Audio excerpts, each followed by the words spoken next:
Good morning, and thank you all for your patience, and thank you for joining us today. And happy 4th of July weekend to you all. We've had an incredibly busy past few weeks here in the mayor's office, but I'm happy to take the time today to talk directly to the people of the city of St. Louis about my administration's efforts to improve our city and put St. Louis back on the map. You know what made me proud this week? Seeing all of our city come together last weekend to support and celebrate our incredible U.S. Olympic gymnasts. The U.S. Olympics held their gymnastics trials in St. Louis this year, and our city showed up and showed out. It was an honor to host our incredible young athletes as they competed for a chance to join the U.S. Olympics team in Tokyo. I don't know about you, but I felt so proud seeing superstar Simone Biles visiting the Gateway Arch and enjoying some Emo's Pizza. Congratulations to all of the talented young athletes and best of luck in Tokyo. Now let's get down to business. 4th of July. First, I'd like to remind everyone that the city of St. Louis will be closed Monday, July 5th in recognition of Independence Day weekend. As you celebrate this weekend, remember that setting off fireworks in the city is illegal and dangerous. Please be considerate of our hardworking firefighters and EMTs, as well as your neighbors, especially those who may have PTSD. I encourage you to pack up a picnic basket, bring a blanket or lawn chair, and go see a professional fireworks display, as there are many happening throughout the weekend in this region. And now I'd like to give an update on the continuing COVID-19 crisis. You may have seen the news of a health advisory from St. Louis City and County ahead of the holiday weekend.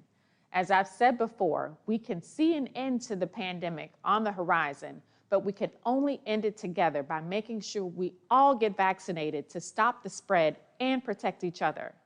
On Monday, I joined the St. Louis Fire Department in mourning firefighter Rodney Hurd, who died in the line of duty from COVID-19. Rodney was a father, a grandfather, dedicated public servant, and a man of God, and we are all praying for him and his family. So many St. Louisans, myself included, have lost loved ones to COVID-19, and we must take steps to protect our communities.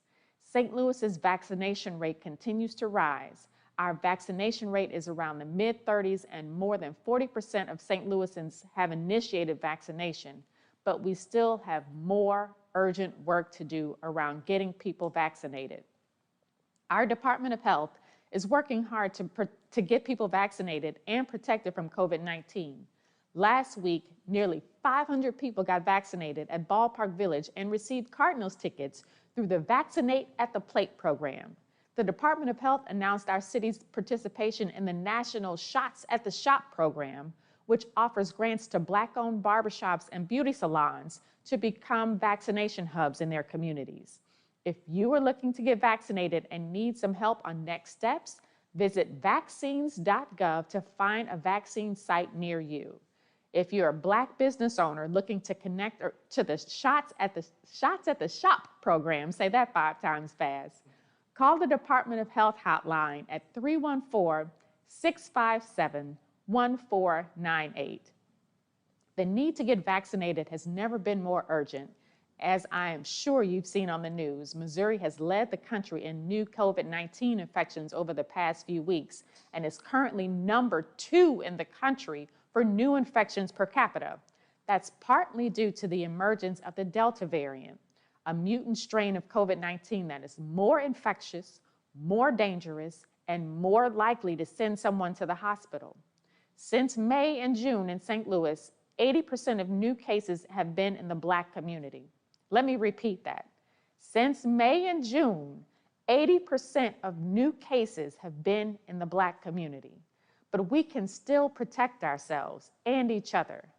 Getting vaccinated is still the best way to protect yourself from COVID-19 and this deadly new strain.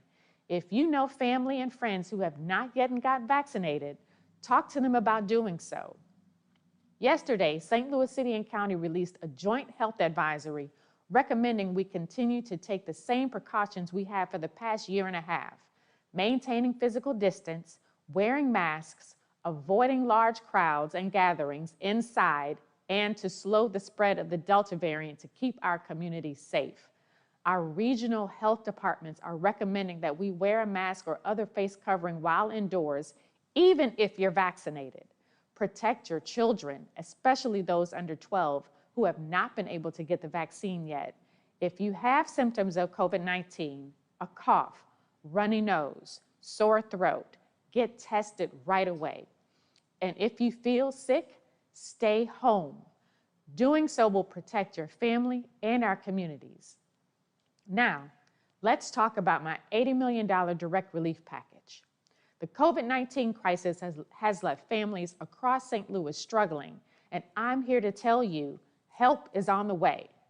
Thousands of evictions are pending in our city, and residents are worried about their safety heading into the summer months. As we just discussed, we're seeing an urgent need to increase vaccination programs as the Delta variant takes hold in our state. An extensive public input process has illustrated the urgency in getting these resources to our communities across the city. That's why this week we passed our $80 million direct relief proposal through the Board of Estimate and Apportionment. From the beginning, St. Louisans have made clear that we need to move quickly to get them relief. More than 2,500 of you submitted comments on where you want to see this money spent. We're ready to put politics aside to get vaccines in arms, keep people safe in their homes, and make sure our young people are safe and engaged this summer.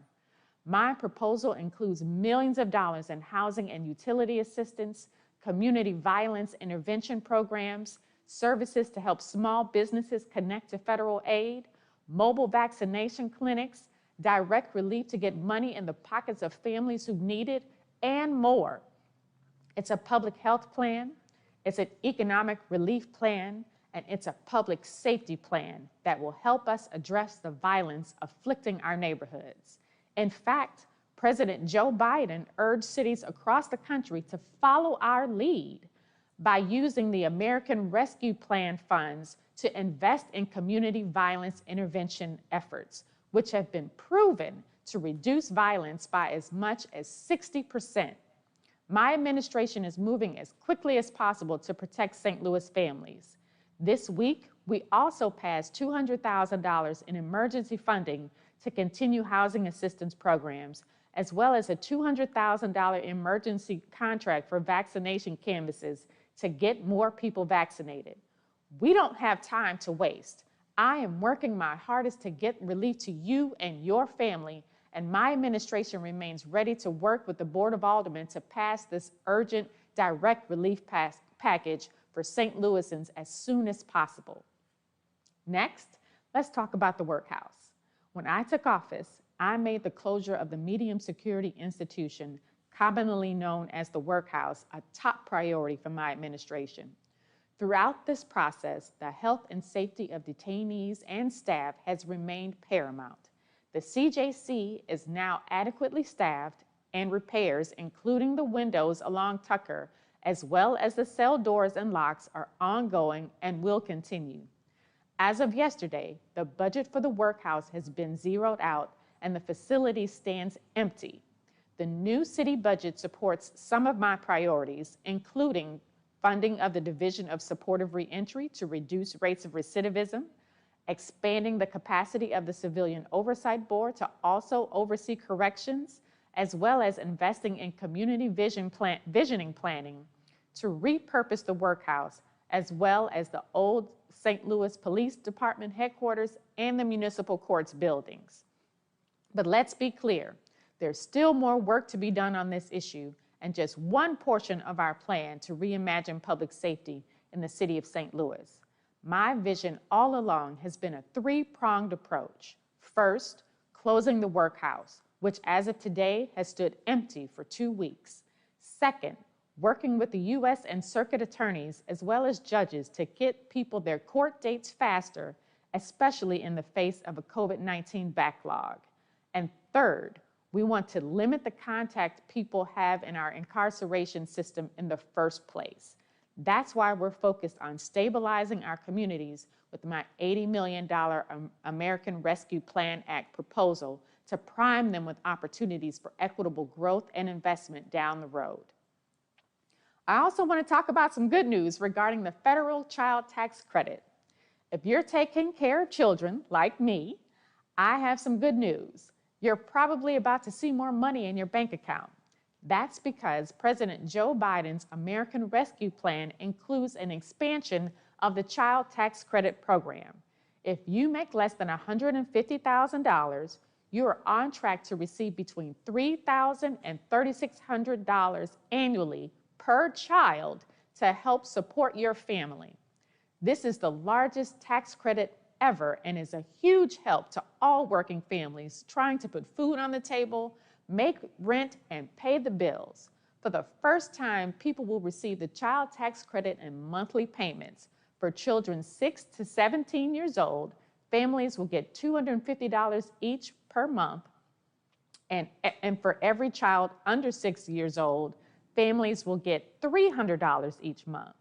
For those who get their refunds from the IRS through direct deposit, will get these payments in their bank account on the 15th of every month until the end of 2021. If you don't have direct deposit, don't worry, the IRS does not have your bank account information on file. You will likely receive your payment by mail around the same time. Usually, these benefits only kick in once a year, and most families don't need to do anything to start receiving these payments on July 15th. However, in order to receive these benefits, you need to have filed your 2019 or 2020 taxes, or you need to have signed up to receive stimulus benefits from the IRS. If you didn't make enough to be required to file taxes in 2020 or 2019, you can still get the benefits. Visit www.whitehouse.gov/child-tax-credit to see your options. Financial empowerment is an issue near and dear to my heart. And if you need help filing your taxes, there are many opportunities to still get free assistance in the coming week.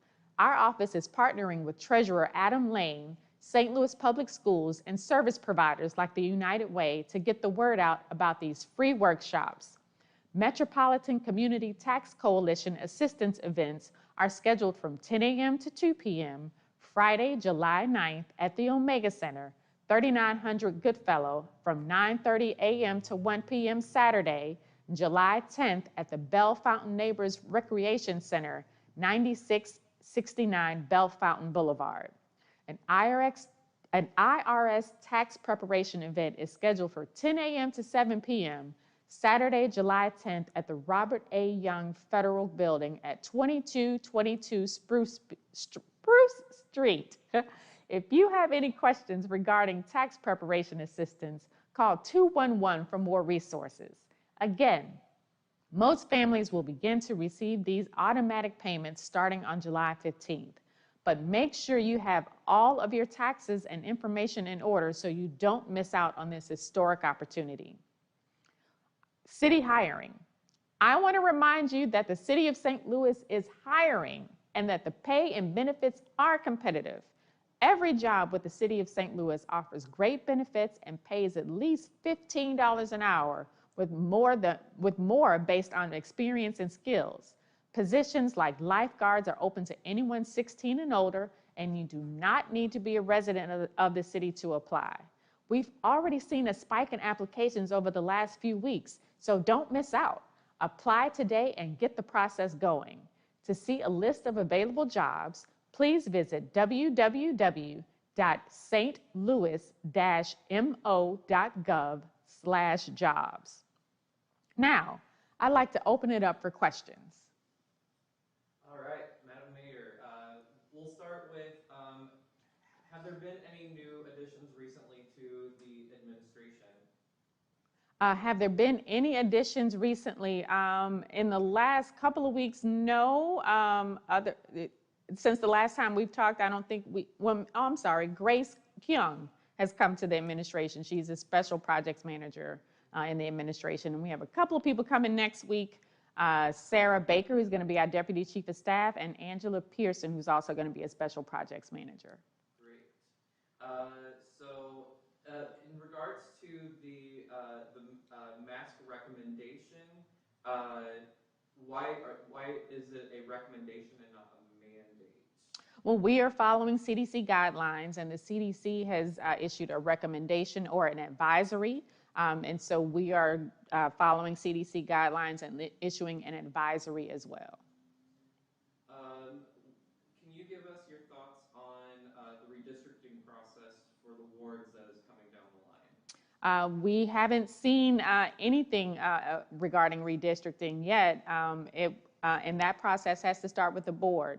The only thing that I would hope that they do is make sure that that process is transparent and includes community input.